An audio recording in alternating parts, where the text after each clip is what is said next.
Hi everyone, उम्मीद है कि आप खैरियत से होंगे।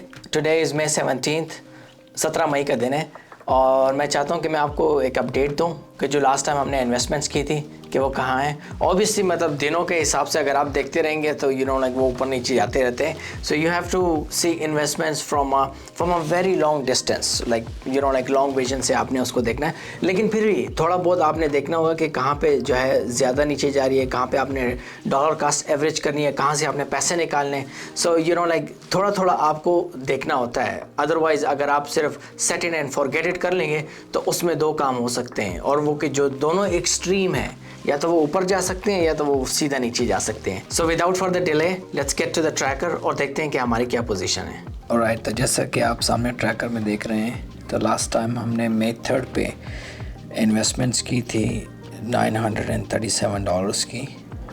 उसके कुछ स्टॉक्स ख़रीदे थे, ETF ख़रीदा था, और अब उसकी कीमत जो है $964 है।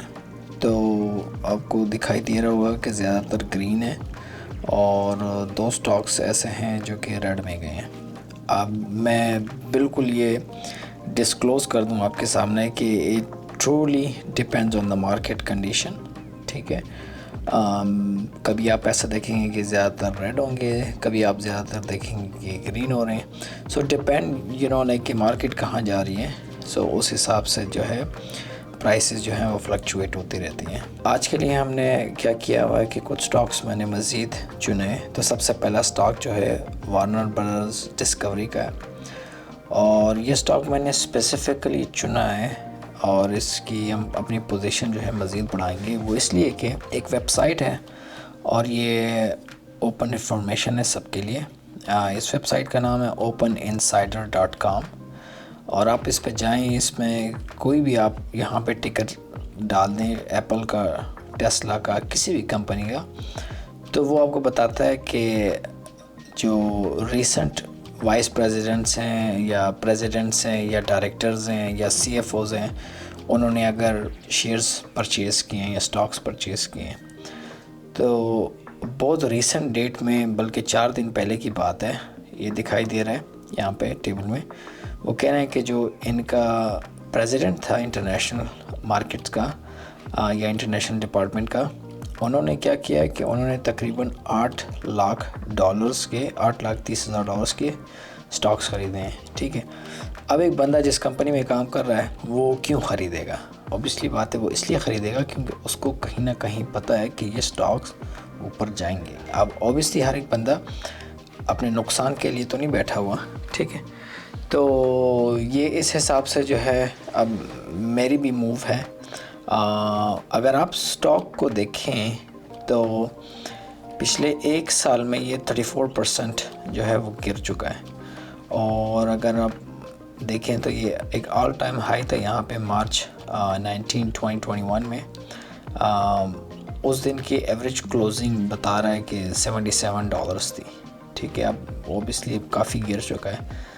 अब ऐसे कंपनीज़ यूजुअली लोगों का बिहेवियर ये होता है कि ये कभी वापस नहीं आ सकेगा, ठीक है। और ठीक है, मतलब मैं मान भी लेता हूँ ऐसा हो सकता है, लेकिन मेरी बेट इस पे ये है कि ये यहाँ से रिकवर हो पाएगी, और ये जब यहाँ से रिकवर होगी तो जितनी इन्वेस्टमेंट हमारी है $8 के प्राइस पे, डेफिनेटली हमें प्रॉपर रिटर्न मिलेगा। तो $8 मैं इसके ख़रीद रहा हूँ। रिवियन के $20 $8 के हिसाब से मैं 20 शेयर्स ख़रीद रहा हूँ। रिवियन ख़रीद रहा हूँ 9 शेयर्स का, फूबो में ख़रीद रहा हूँ 100 शेयर्स का, काफ़ी लो प्राइस है इसकी, और ये टेस्ला में ख़रीद रहा हूँ, ठीक है।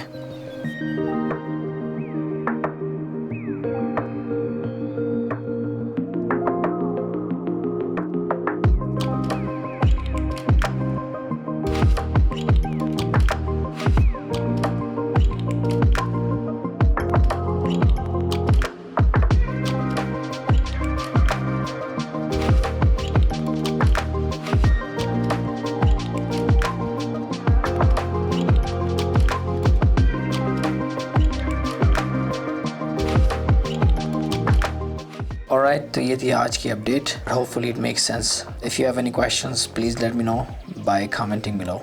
See you in the next one. Bye.